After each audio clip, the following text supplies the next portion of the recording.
You wake up, you breathe it, you eat it, you sleep it, it's all, and you're traveling all over the country at a young age, playing against all the top teams.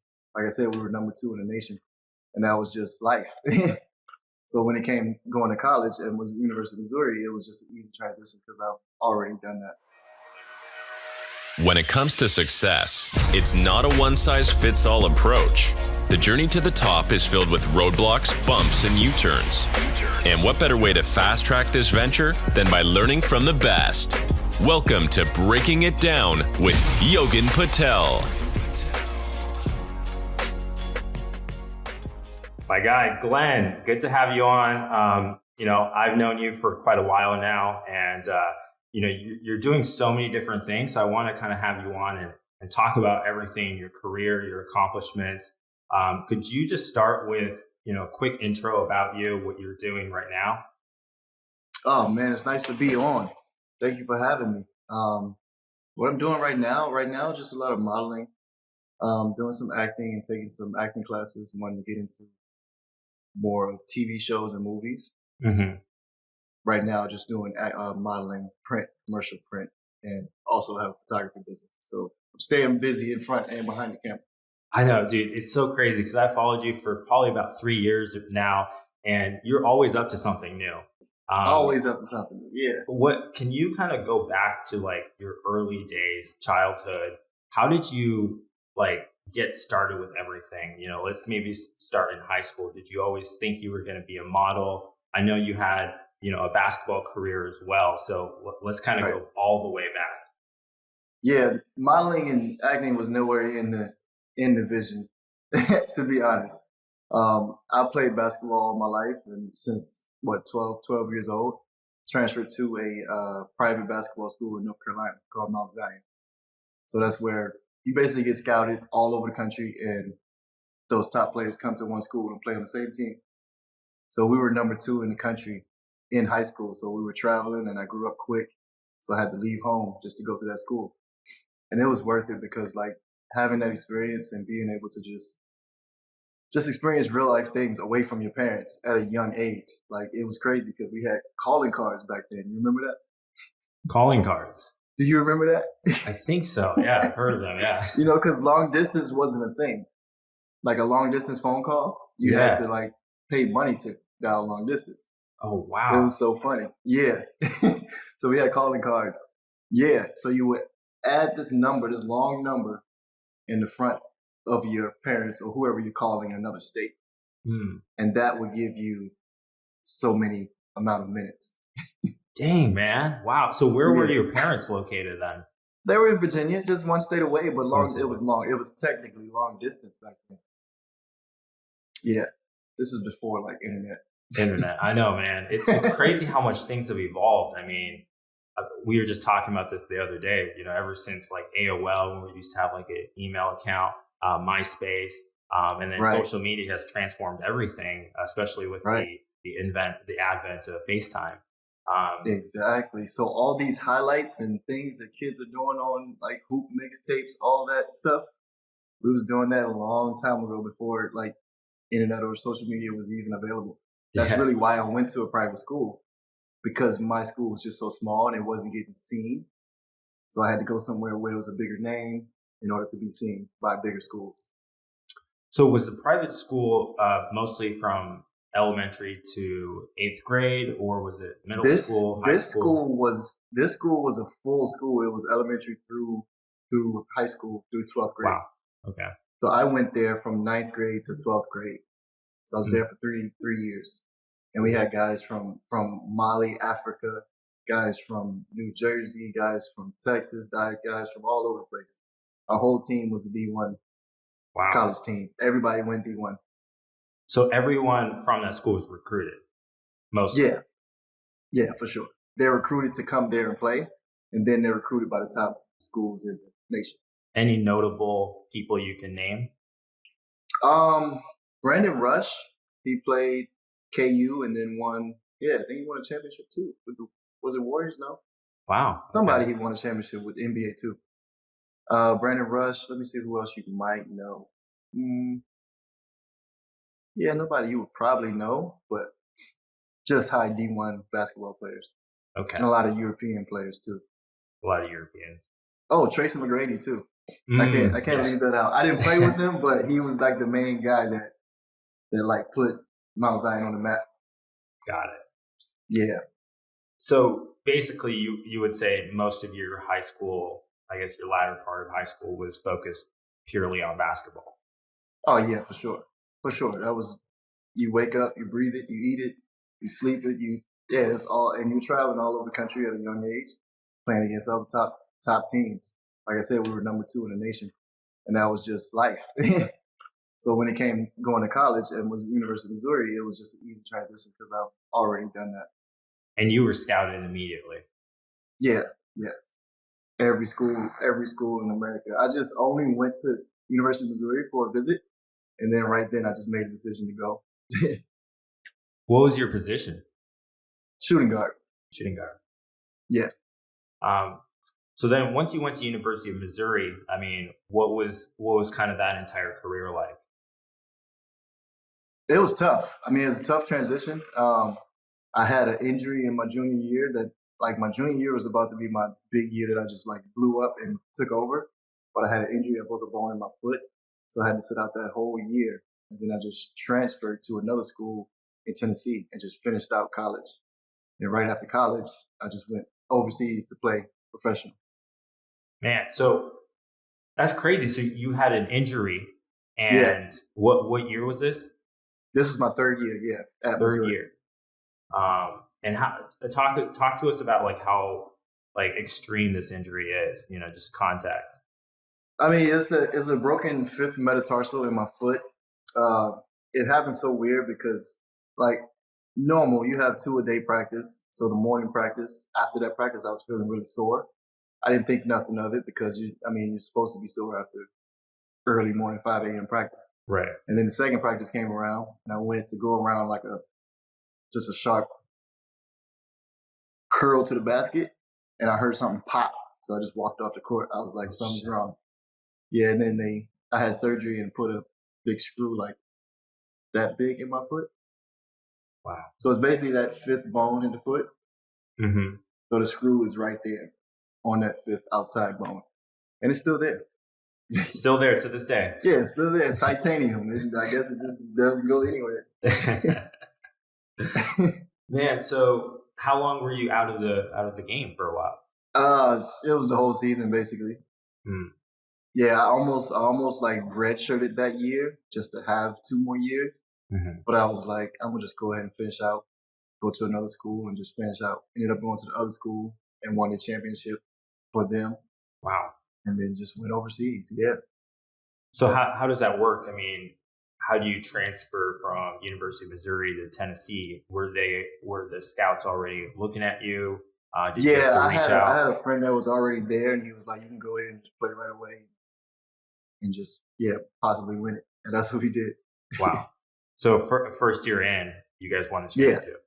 Yeah, and that was it. And then right after that, I was in San Diego for a while, just like visiting some friends, and then got picked up for a team in Morocco. So I played my first professional year was in Morocco. Morocco. Wow. Yeah. I mean, talk to us about that. I mean, that's got to be a unique experience. It's so unique because it's like a 3rd world country. Africa basically is a 3rd world country. Yeah. And Morocco is it's a beautiful country, but just completely different from anything you would expect in the USA. Well, each border of each like city, they would have people with guns just standing there, and either you know the language or you got to pay the money to cross. Wow. And it's a lot that goes on over there that people just don't see. Like that's the real Morocco. Plus, I was in a city that was kind of small. Did you have at least a few like college buddies that went with you? I had a friend that I met somewhere. I don't know where I met him, but I had a friend that was already on the team, and we just became like way closer once the deal came through. So luckily, he speaks English and French and Arabic. So he was the only one on the team that spoke my language. The coach didn't even speak any English. Wow.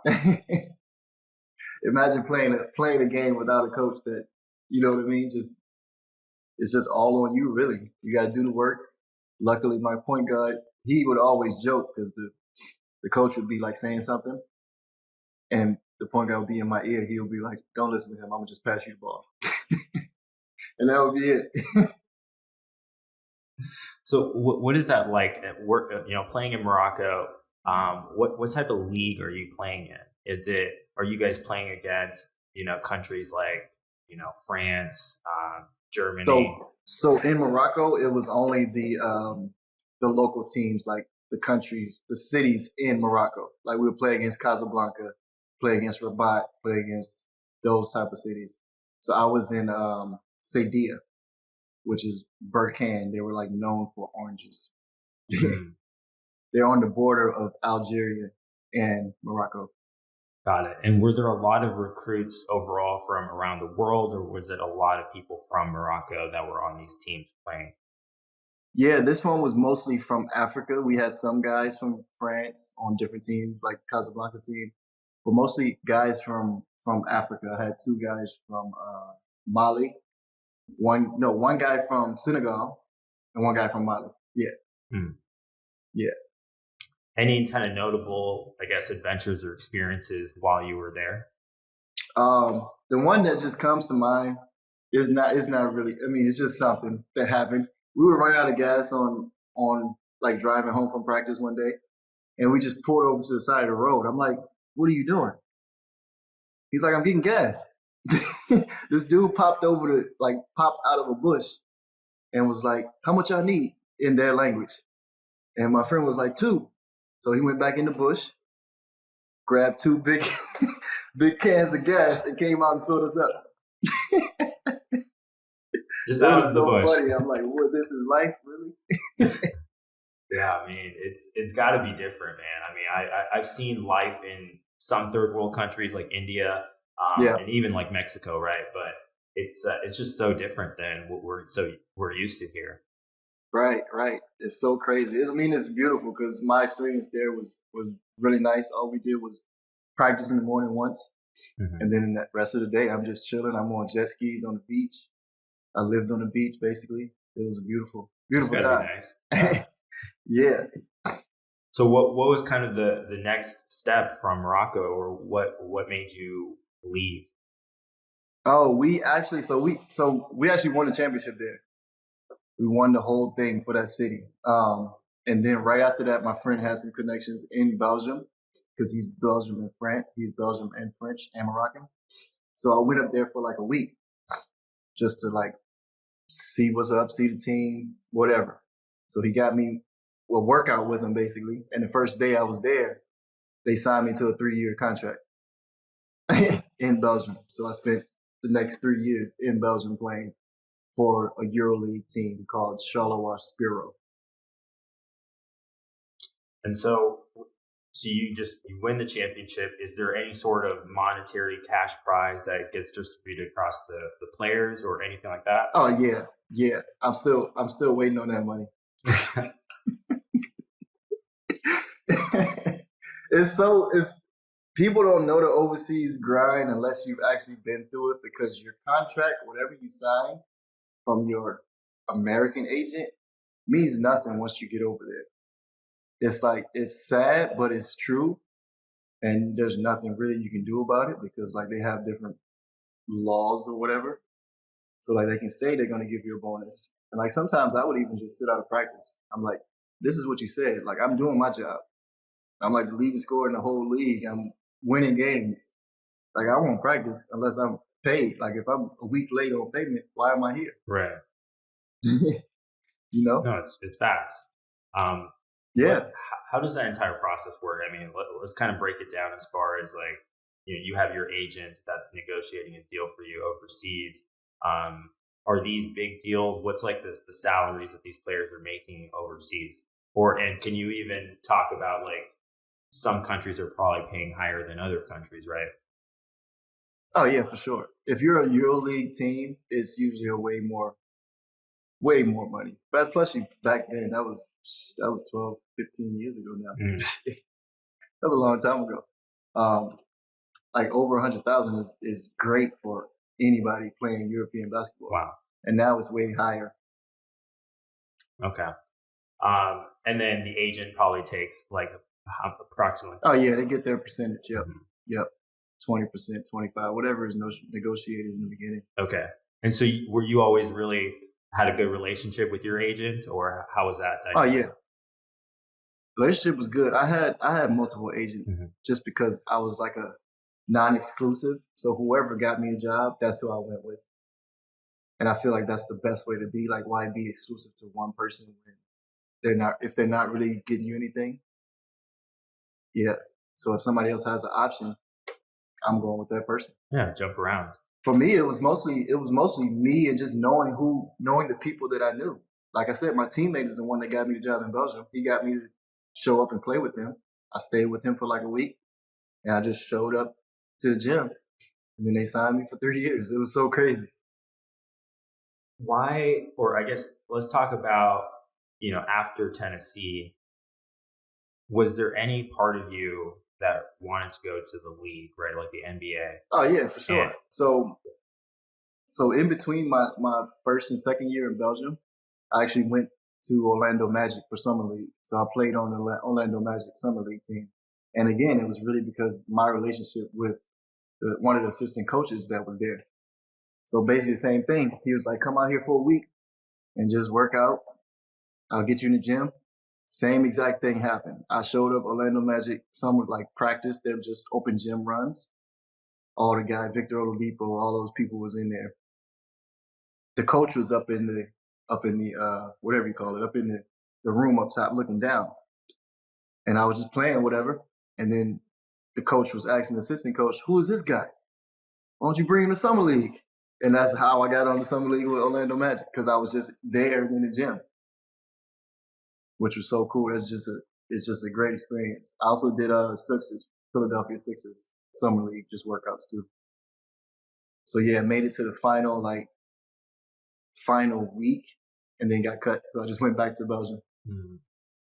So let's explain the summer league to everyone listening that might not understand what that entails. So if you could kind of explain the process of a summer league and what it's kind of meant for. Oh, summer league is just really just to showcase your talent on the highest level. We got all top whatever rookies coming in to the NBA, draft picks, top players in college that's coming in trying to get a spot on an NBA team. And summer league is basically those workouts that showcase your talent. If you do well, you potentially get a contract in the NBA. Got it. It was tough with my situation because they already had 4 rookies like from the previous year on the summer league team. So they were really trying to push them and let them play the most. But whenever I got in, I did what I could do. Mm-hmm. So you were basically given this opportunity to play in the summer league, and then eventually got cut, went to the Philadelphia Sixers, played there for summer league. Well, that was the next year. Yeah, that was the next year. Yeah, so same thing. I went back to Belgium, went back, tried out again, didn't make it. Then I just didn't try out again for NBA. I just kept on with overseas. And so you went back to Belgium. Yeah. And then talk to us about that experience in Belgium. I love Belgium. I mean, Belgium is a beautiful country, and it's nice because you're close to so many other countries too. So like when you have a game, like if you're on a EuroLeague team, you usually have 2 to 3 games a week.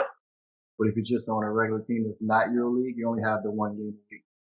So like on a Friday, you would have a game, and then we would just go to like Paris. We would go to Amsterdam because they're so close to Belgium, and just kick it for the weekend.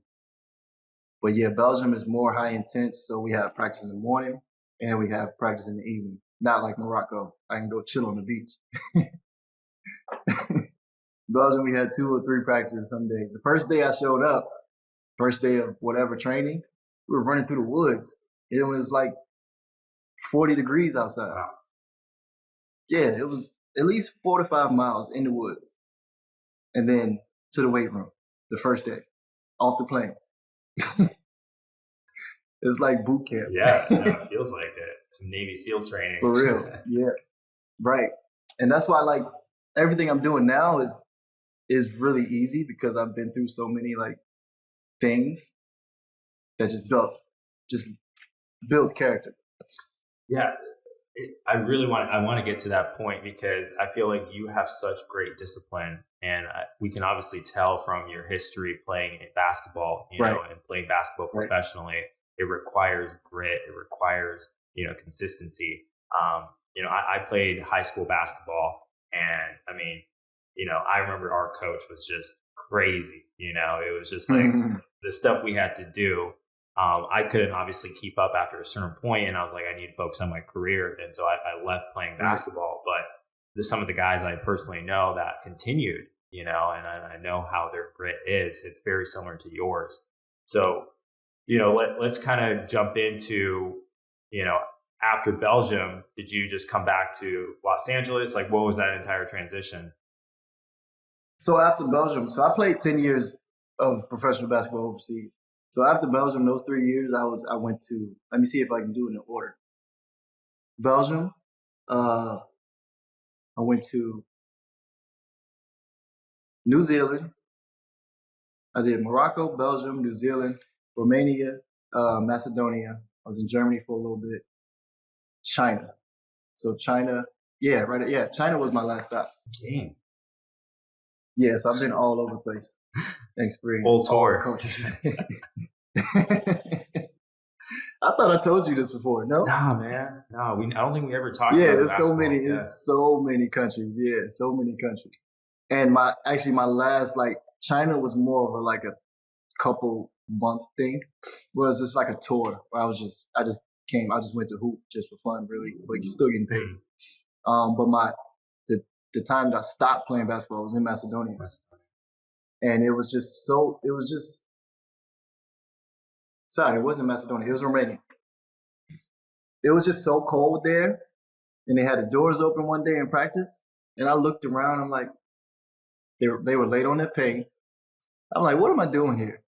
And that's when I just stopped. And I told myself a long time ago, whenever basketball turns into work, that I would just stop. Because it's supposed to be a game, it's supposed to be fun, something you love. So that's what happened. It turned into work, and I was like, I'm done.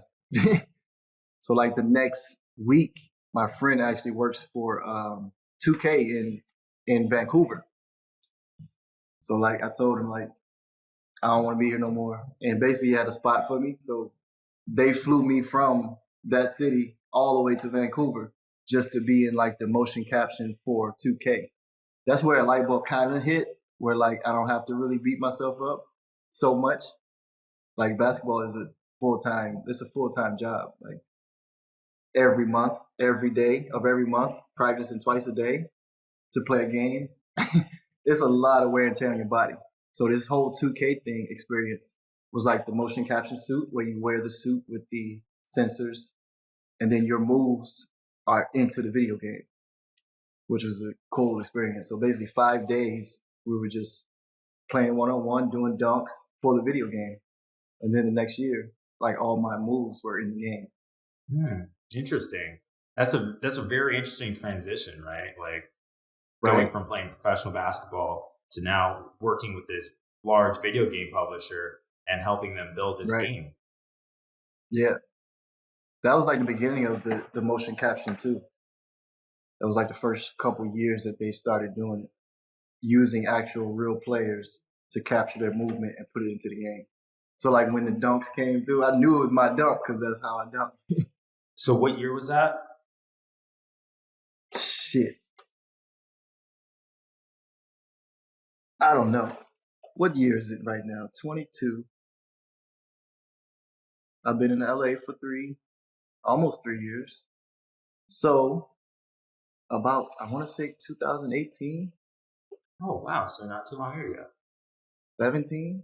Yeah. Yeah, because I've been done for 4 years now. Interesting. So your moves were basically in the game anytime a player would be dunking. Yeah, dunks. It would be the celebrations. It would be everything, any little movement, because we actually did all the celebrations for the people on the bench, celebrations for the after the dunk, all that stuff. Wow. Going back a little bit to your I guess, entire Europe tour slash Asia, which country did you enjoy playing for the most? I really enjoyed New Zealand and Morocco just because of the lifestyle. The people were so kind, so kind. New Zealand people were so kind and so beautiful. That's the only place that really reminds me of California. Because like, especially now you can go up to the snow in one day and come back down to the beach all in the same day. Like you can do that here in California and you can do that in New Zealand. Where uh, where did you get, I guess, the highest salary across all those countries? It would be Belgium because of EuroLeague. They were a EuroLeague team. Mhm. I would Yeah, think for some reason China would also be paying their players quite. they do pay a lot. They do pay a lot, but my the thing I was there for, it was just a tour, so it was a different amount. Yeah, they do pay a lot for their league. Yeah, their CBA they do pay a whole lot. Yeah, Mhm. How was it in China overall?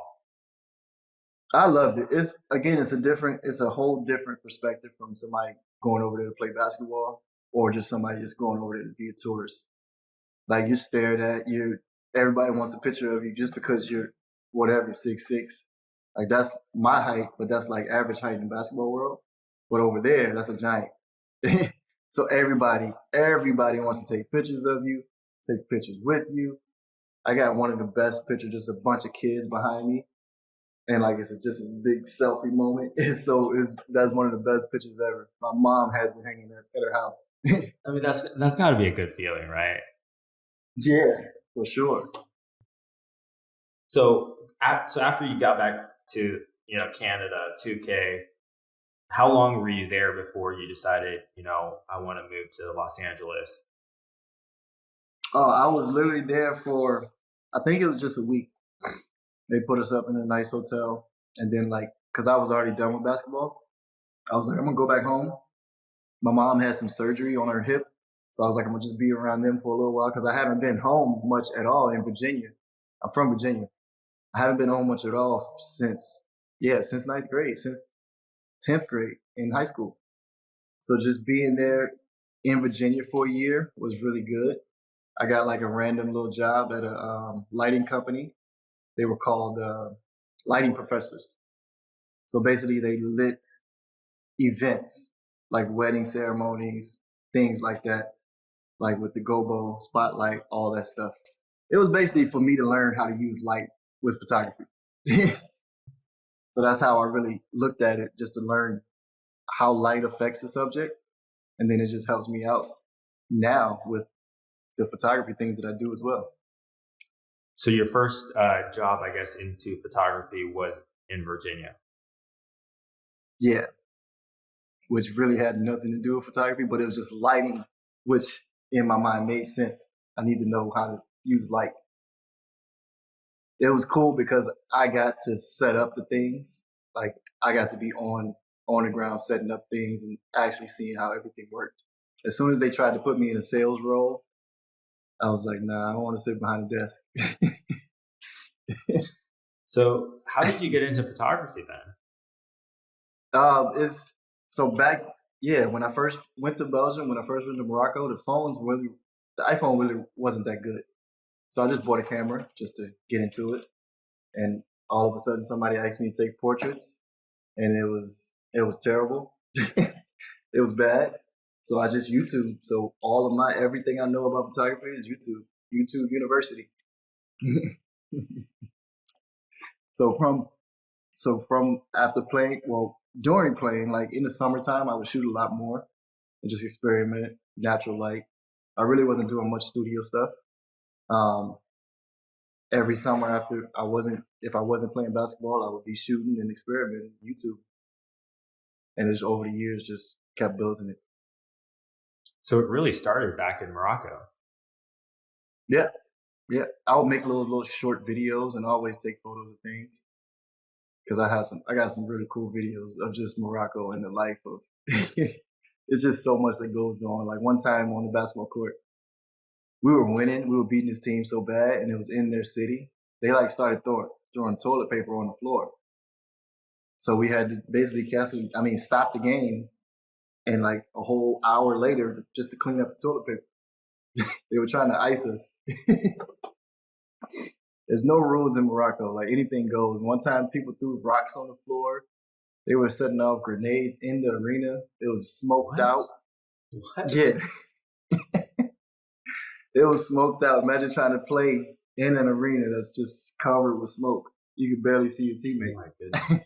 Did you guys have security? Yeah. We had like one guy, but they weren't really going to hurt us. They were just trying to stop the game. Again, the things that happen, like anything here is easy.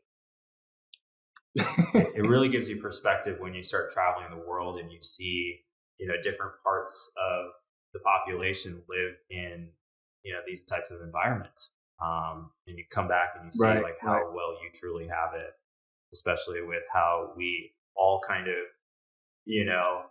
think about our safety on the day to day. We don't really think, we don't have to worry about it, but in some places, these guys are constantly worried about their safety or, yeah, exactly. Just trying to make it through the day. Exactly. Yeah. So when you got to Los Angeles, what was your first kind of gig out there? Oh, we're still on the way to Los Angeles. We haven't made it to Los Angeles. Almost there. So I was in Virginia doing a lighting job for a year. And then my mom was finally good with her hip surgery or whatever. And I was like, all right, I can't stay in Virginia because there's nothing really going on. Nothing at all. And plus, that lighting job was trying to put me behind a desk because I guess I'm a likable person. But yeah, they're trying to put me behind a desk, and I was like, nah, I don't really want to do that. So I had a friend that was living in San Francisco, a couple friends there, so I just moved out there. Actually just started like shooting random events, photography stuff, and just trying to figure it out. I had no idea what I wanted to do really. And then I was in a Lyft one day in a shared ride, and then this lady, I was just talking to her. We exchanged contacts, and then like a week later, she was like, "Are you in New York?" She saw my story on Instagram, so I was like, "Yeah." She was like, "Come to this casting thing." I didn't know what a casting was, so I showed up, tried on some jeans, and left. Another week later, I was booked for Levi's campaign as a model. So that was my first ever like modeling job. Yeah, a big Levi's campaign. So I had 2 campaigns for Levi's. The second one was shot in LA. And I was also going back and forth from San Francisco to LA, doing a lot of like photography and art direction for Baron Davis. So right after that campaign was shot in LA. I was like, hold on. That's when the light bulb hit. I was like, they're going to pay me this much to stand in front of a camera? I'm like, okay. I know how to shoot photography. So basically built my own portfolio. And then like, as soon as that campaign in LA was done, I just stayed in LA, hopping around from Airbnb to Airbnb, just trying to find locations that was good for me or that I liked. And yeah, 2.5 years later, I'm here, still in LA with like a bunch of different agencies, an acting agency, East Coast agency, North Carolina agency, Seattle agency, agencies all over the place. And yeah, modeling full-time, acting full-time. Wow. Yeah, it's really interesting because I guess I never thought of, the first time me and you connected was right around the start of your entire modeling career, I would say. 2017, 2018. And so, yep. You got into modeling almost by full chance, and your first gig was a full-on Levi's campaign. Yeah, huge. Yeah, huge campaign that was in stores everywhere, all across the country, which was so wild to me. Yeah, so that's gotta be, very uplifting, right? It's gotta be encouraging because you put in all this work in basketball, and now you transition and you fully see the efforts, play out in a different industry. Now you're across Levi's nationally. People are seeing you. What was the reaction from your friends and family? I mean, it was a couple of my friends were like, they knew it since high school, but I had no idea. I mean, yeah, I have no idea that was going to happen. It's so strange because like, yeah, it's just so weird. Uh, just starting a conversation in the back of a lift, like you never know what the conversation might be or might end up turning into. So every opportunity I would only take like shared rides just to talk to whoever's in the car. That was back before COVID. And now they don't have COVID anymore. I mean, they don't have shared rides anymore. Yeah. It's so funny. So you finally like realized like modeling could be pretty viable as a career option. What was the, you know, the next large campaign after Levi's? It was a AG Jeans campaign, which was a billboard. It was billboards in New York. It was billboards in San Francisco, LA. Billboards all over the place. It was just a jean company. So a lot of like denim jean companies that I worked for. Also Dockers. Yeah, a bunch of just brands like that. And now I'm on like 2 commercials that aired over the weekend and are airing like over the next couple of weeks. They'll be airing. Wow. In one Lexus commercial, one San Diego tourism commercial, and I feel like there's one more. But it's hard to keep track now. Do you still have to like pitch yourself quite a bit to some of these brands, or does your agency kind of vet it all out, and these brands come up to you and they're immediately ready to shoot? Sometimes it's immediate, but most of the time it's always an audition. They just want to see the real person, and that's what people don't realize. Like whatever success people might see I'm having or somebody else is having, they don't see the 25 auditions they do a week. They don't see that. Just because they are on one campaign doesn't mean they don't see all the work that's being done. Like it's actual, like just like training for basketball. Like I would spend hours and hours and hours getting shots up. My shot is just muscle memory now, and it's just fluid. That's the same thing with acting or modeling or whatever it is. You practice that thing nonstop. It's just a different lane from basketball, killing yourself, killing your body, to now just training your mind and being able to act or portray yourself as something else in front of a camera. It's just practice. I really love that. And I think it's time to kind of even dive deeper into that because, coming from an athlete background, I feel like you can really lay a lot of context overall on how you can build a successful career in any industry, right? Oh yeah, for sure. Athletics is probably the number one. It teaches you team oriented goals, and it just teaches you, like you said, self discipline. Getting up 4 a.m. just knowing that you got to get this work in order to be better than somebody else on the court. That's the same thing in anything. You understand that too because you're a businessman. So you understand knowing your paperwork, whatever it is you need to know. You just need to know it better than the other person and go after it. Did you ever have any nights where you were just, really struggling kind of early on in Los Angeles? Like, did you ever you're like, man, I wish I had gotten that audition or got that campaign?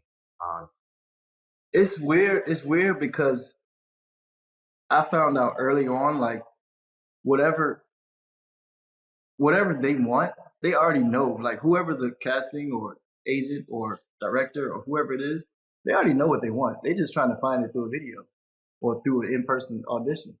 So whatever you do, it doesn't have to be perfect. Just be yourself. And if it's for you, it won't miss you. Like I try to tell other people that too. Like I said, I do 25 auditions, 20 auditions a week. And they already know who they want as soon as they see it. So if I show up and it's like exactly what they want, then that's who they're going to go with. If it's somebody else, same thing. I don't really stress. I try not to really stress. And honestly, I just don't. You can't.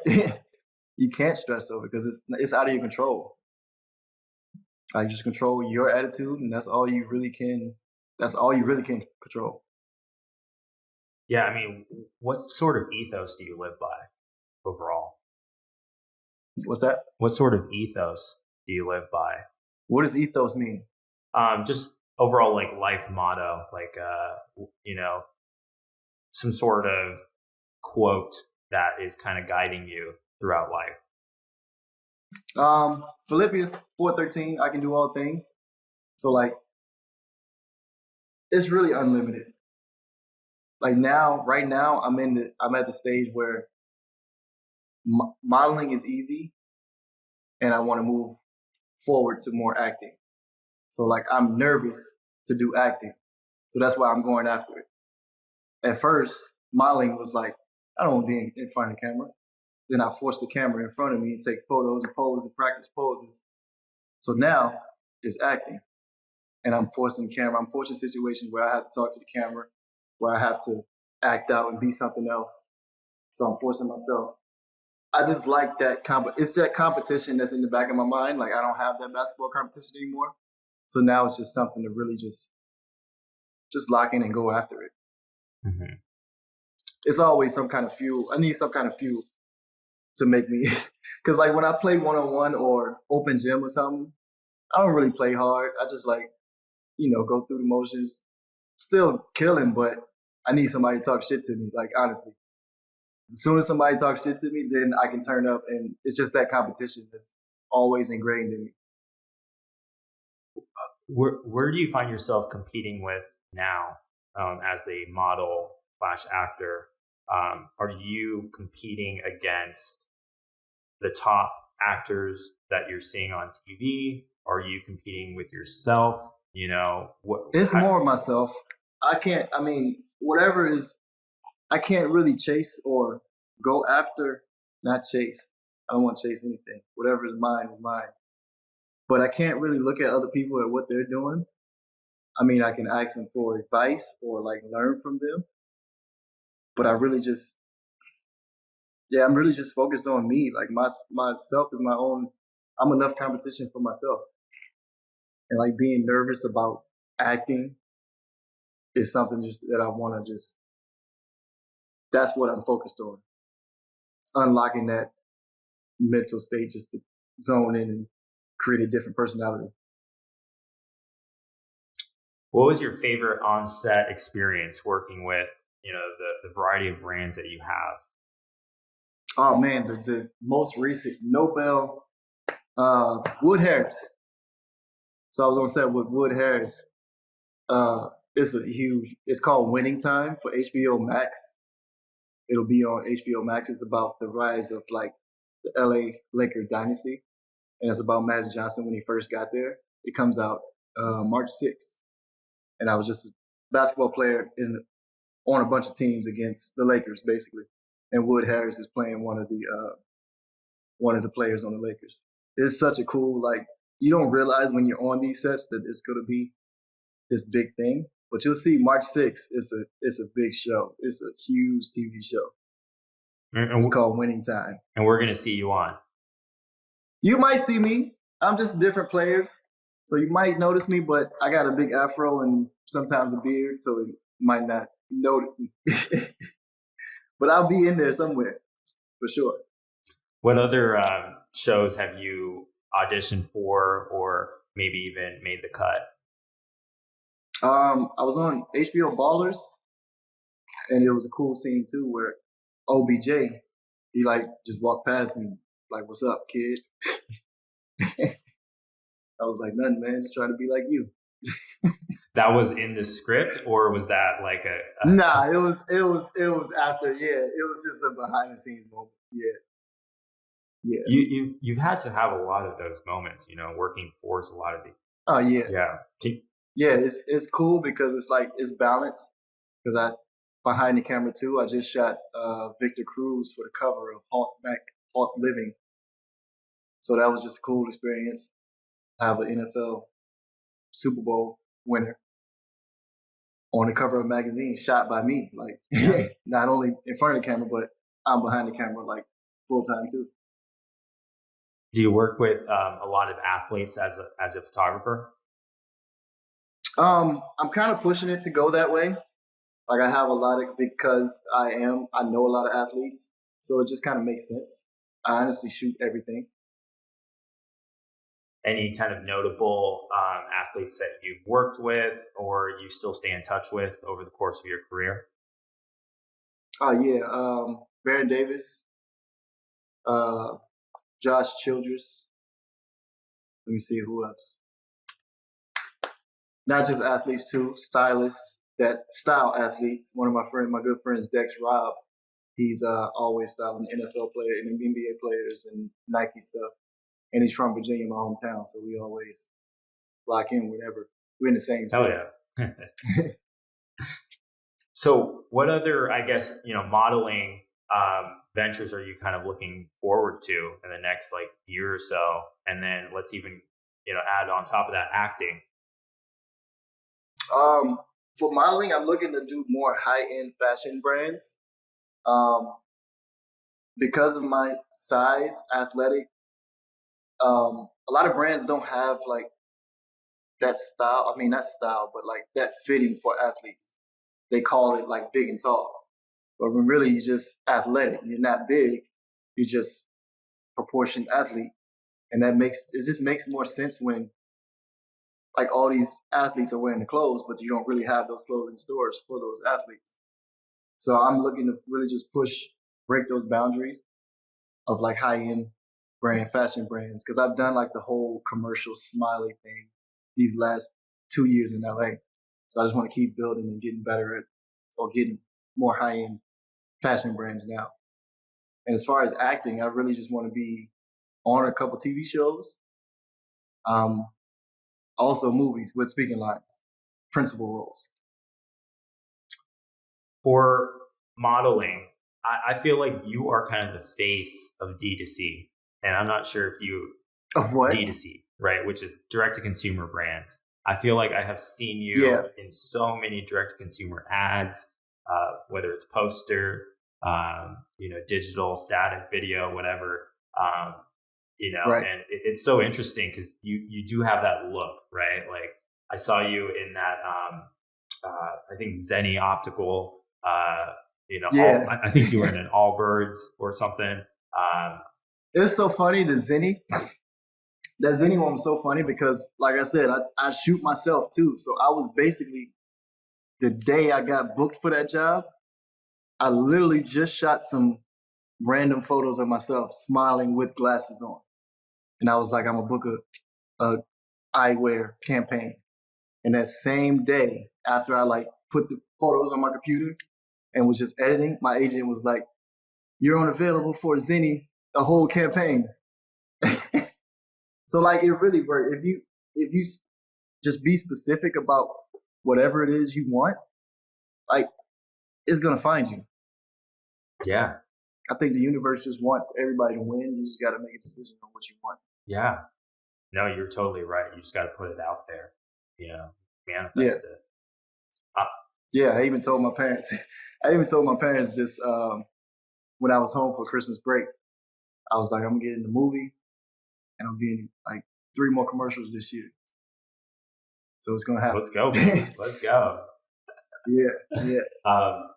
Yeah, man. I mean, again, it's really cool to see you evolve over the last few years. I've seen you from, all your, print stuff to billboards. Every time you post something, whether it's like, you shot for a music video, commercial, I feel like you're always on the move, and it's that momentum that's really been helping you, right? Obviously you're partnering with a bunch of agencies, but you're putting in the work yourself to get those, auditions and roles. Oh, for sure. Yeah. How much do you think the agency plays a role in getting you those opportunities versus you / networking yourself? They both play a role. A lot of things that are coming to fruition now is because I planted some seeds a while back and they finally just kind of sprouting out. But agencies play a big part in it. It was so funny. I went to a audition in New York for Ralph Lauren. So I showed up and the stylist was like, we've been looking for you for 1.5 years. Cause they saw me on the Levi's ad and they couldn't find me. So I guess my agency here just wasn't big enough to, you know what I mean? So they finally found me on my New York agency. So agencies do play a big role. So that was the only way they could have found me. And I could have been working for Ralph Lauren a long time ago. And now they're like a consistent client for me. So I'm always going back and forth to New York and working with them. What are some other consistent brands or companies that you're working with? Ralph Lauren, Lululemon, Dockers. I got some other brands that I work like not as modeling, more of like kind of ambassador of them. Fabletics. What else? C4, the energy drink. Yeah. Okay. Fabletics is really great because they just keep building and they're getting bigger. You know, they have Kevin Hart. So like that brand is really building for the men's side of fitness. And their product is just amazing. Yeah, what brands do you personally use on the day to day? Honestly, Fabletics, C4, like the C4 or pre-workout is like the best thing ever. But Fabletics, definitely, I don't have to buy workout clothes ever again. Because they're always sending some new stuff. And I just post a story or mention them in my stories, and they're just great. They're just great communication and everything. And they have just random events where I can just go work out sometimes. And just always some cool gear. I gotta imagine your closet's probably full of products from just brands that you've worked with, right? Oh yeah, I was just telling somebody the other day, I came here with 2 bags and a camera bag. Like moved to LA with 2 bags and a camera bag. Now I got 3 closets that's full. And most of those are gifted. Right, yeah. That's the cool part of being in the industry, right? It's oh yeah, just that's why LA is the place to be. Like anybody that's trying to do something, like just come to LA. Like just I don't care what it is. You don't have to have a plan to come somewhere. You just have to be here. Once you're here, you have access to everything. Because everything's gonna be or come through LA somehow. mm-hmm. Like you have 70-degree weather in February. 7 degrees, full of sun, blue skies. Like somebody's gonna want to film something here, obviously. Oh, yeah. What do you have to say for people that want to break into modeling, acting, and come to LA? You know, can anyone do it? Right? I think that's the question that a lot of people have. Yeah. Is can I do it? Can my friend do it? You know, what do you have to say overall? I mean, I know you've had at least a sliver of success in this industry. So yeah, what can you kind of provide on that? Really just don't wait for a perfect time. There's no perfect time for anything. No perfect time to have a family, no perfect time to go after what you want. Just do it. Like you're guaranteed to maybe live 70 years. What sitting around waiting for something to happen or waiting for an exact plan? That's what a lot of my friends are.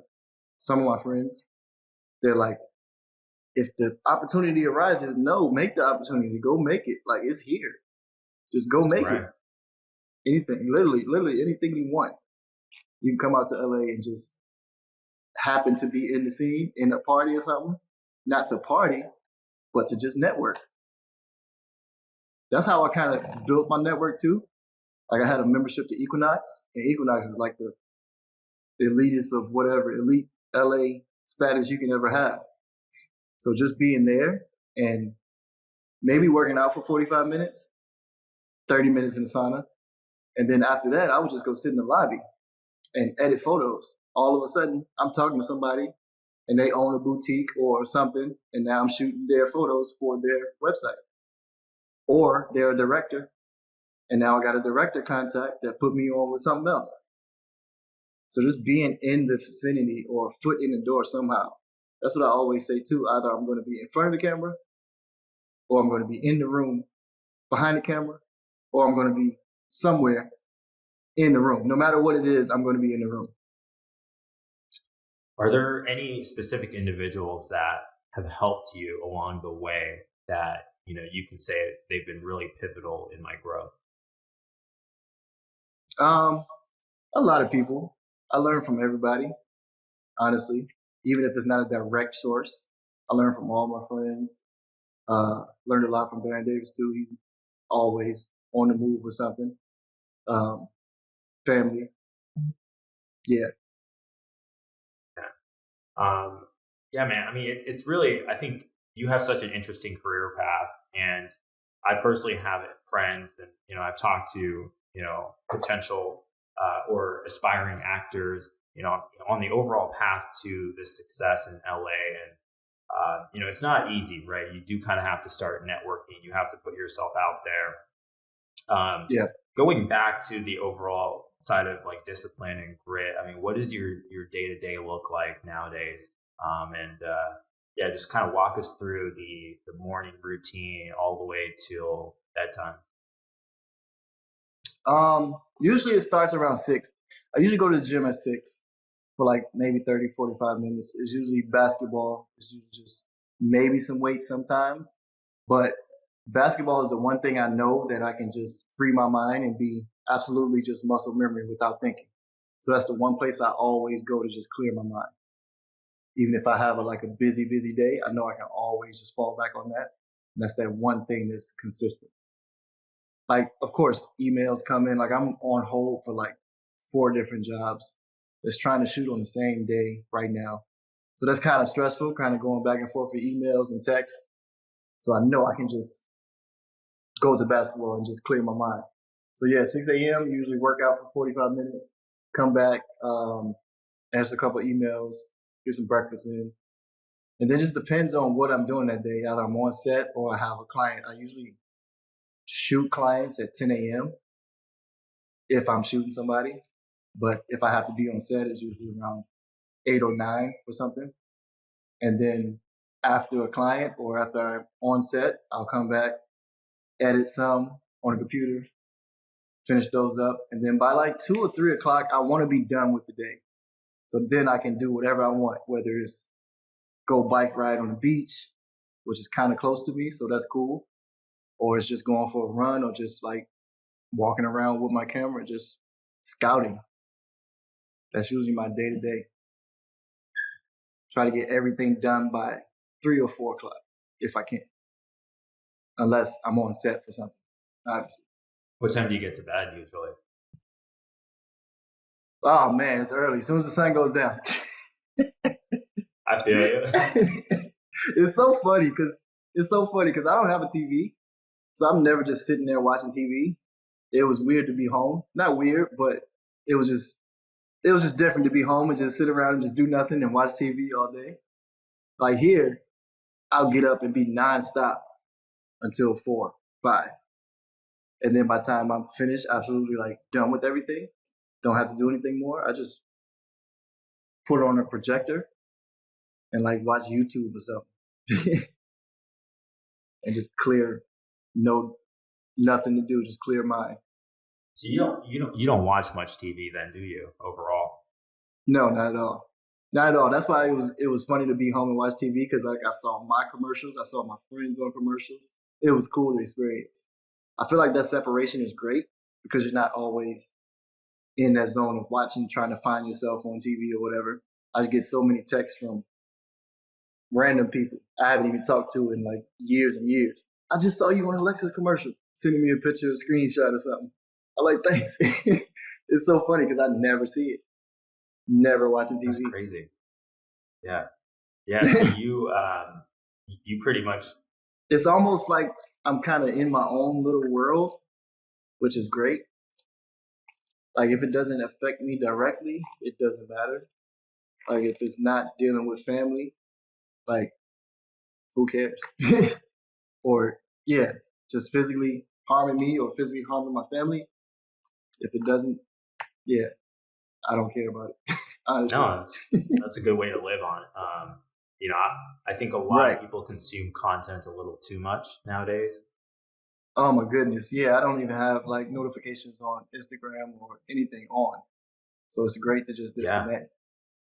Yeah. What do you have like specific times throughout the day that you're actually going on your phone and like, updating your social media?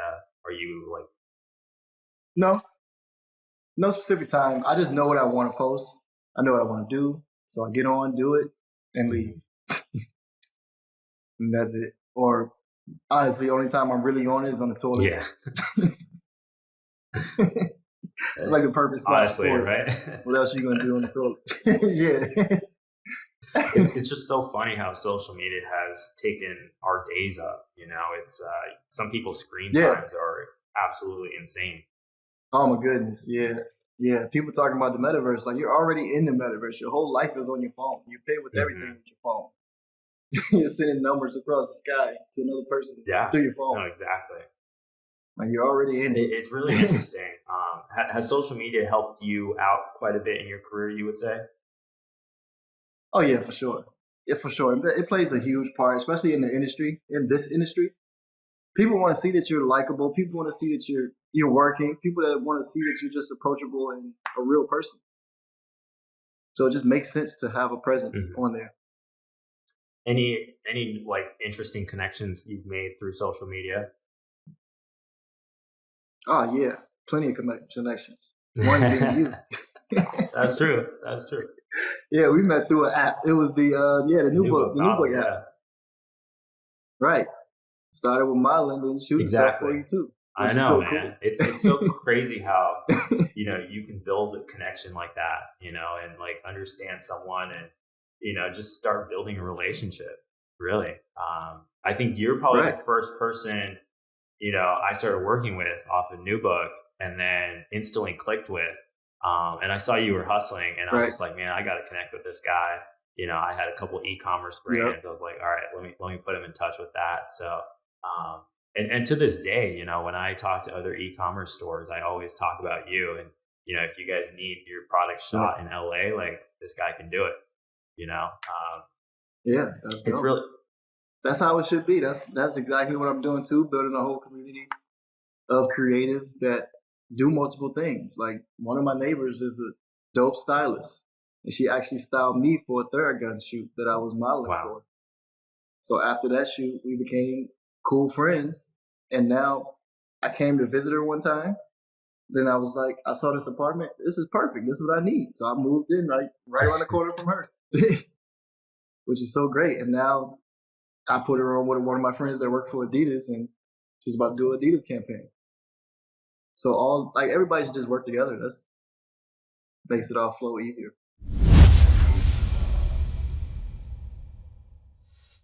I do want to get into the rapid fire questions. I have some overall questions that I've come up with, and then we'll do some questions that I've received over DMs today. I just put a story out, and we actually got a good amount of interesting questions. So I'll start with the first question, and it is, what's your favorite basketball team?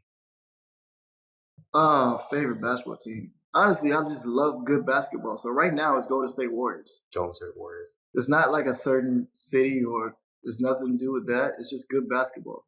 Like Golden State just moves the ball so well, and they play as a team and they play defense. So it's scary to watch when they just got Clay back too. What's been your most memorable celebrity encounter? I don't know, because it's basketball players, of course. I would say Wood Harris, from knowing him from all the movies that he's been in, and just knowing that he's just an actual hooper in his mind. Like he's an actual hooper in his mind. Yeah. And just being on set with him, shooting hoops on set with him. That was the funnest. Yeah, that was the best encounter, honestly. I know you've kind of mentioned this one, but I'll just restate it anyways. What's a quote you live by? Philippians 4:13. I can do all things through Christ who strengthens me. I like that. Favorite brand you've ever shot with? Let's see. It'd have to be Lululemon, because my life is fitness apparel. I'm in sweats and athletic gear all the time. So like Lululemon is just the most comfortable brand out there. Mm-hmm. Where do you see yourself in 5 years' time? 5 years, at least 3 or 4 movies. Honestly, I don't know. I really don't know. and that's the beauty of it, because I can be so many different places.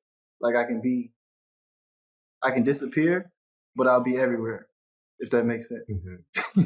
Oh yeah. Like I'll be in the country somewhere where like I grew up in the country, in the sticks, but I'll also be on billboards and movies. Like that's what I mean by disappearing and be everywhere all at once.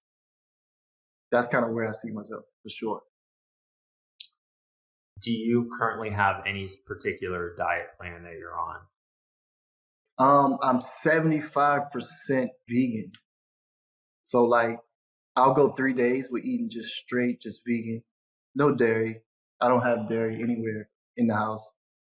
And then like one meal out of one of those next days would be whatever I want, dairy, meat, whatever it is.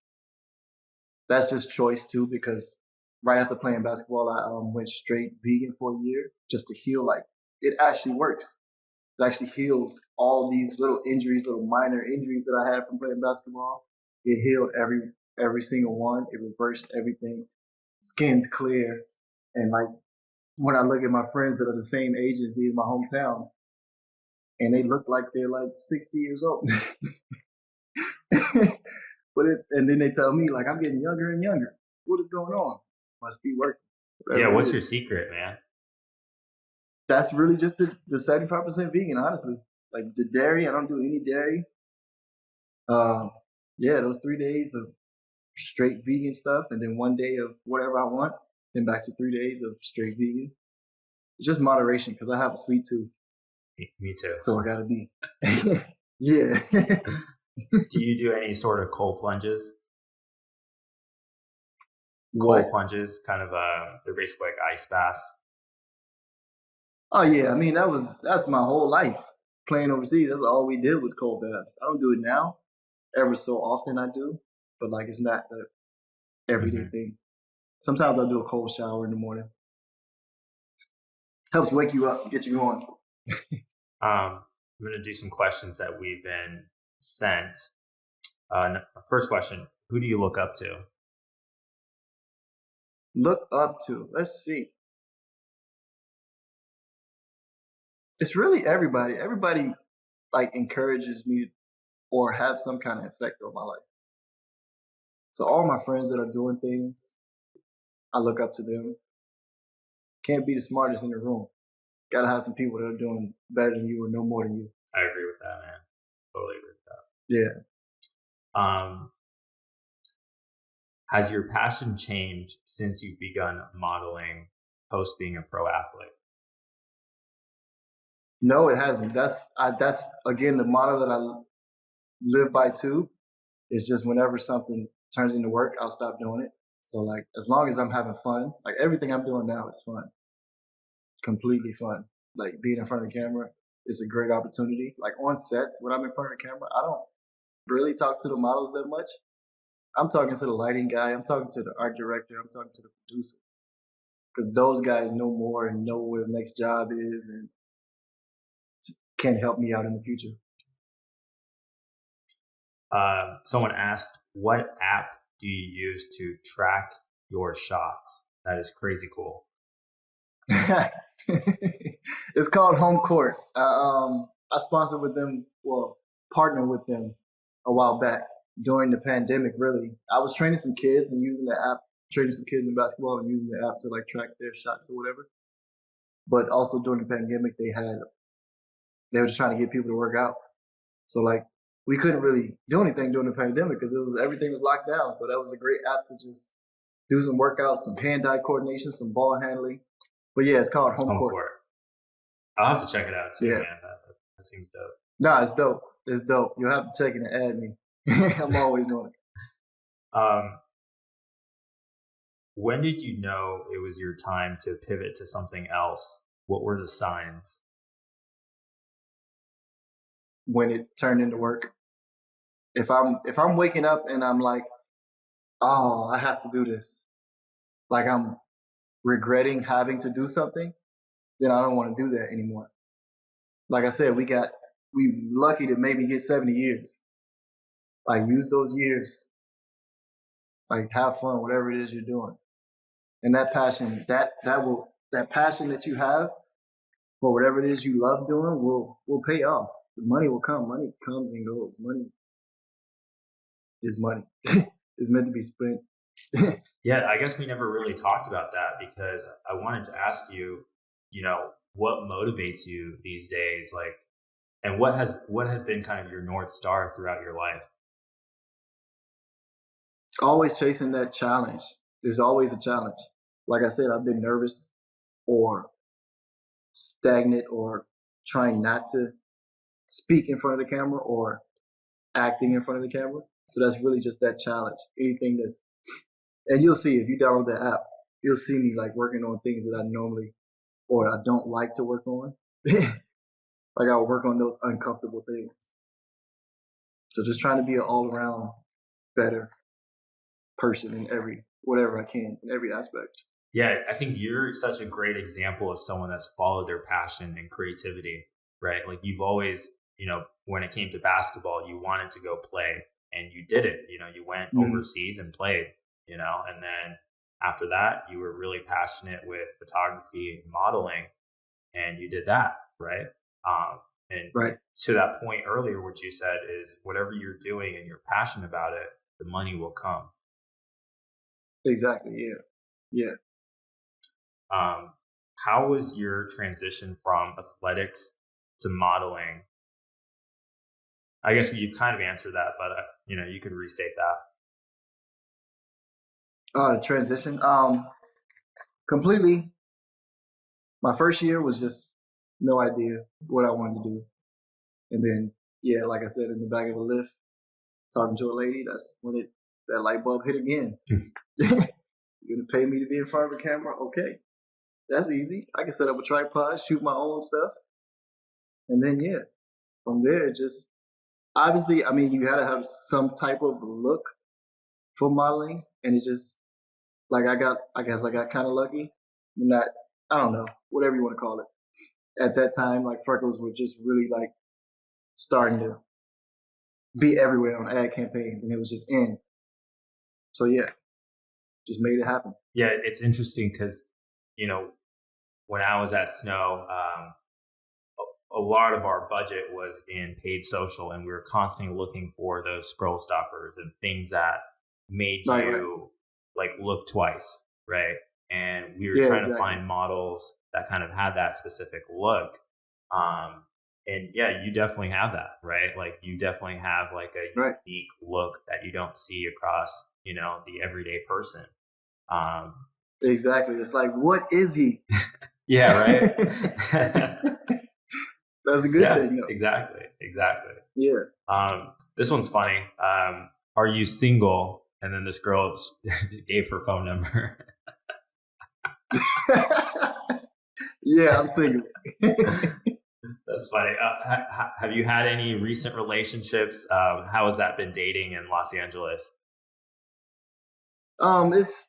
It's different and it's cool, but it's just a lot of in and out. Like people are just here to actually or act or something.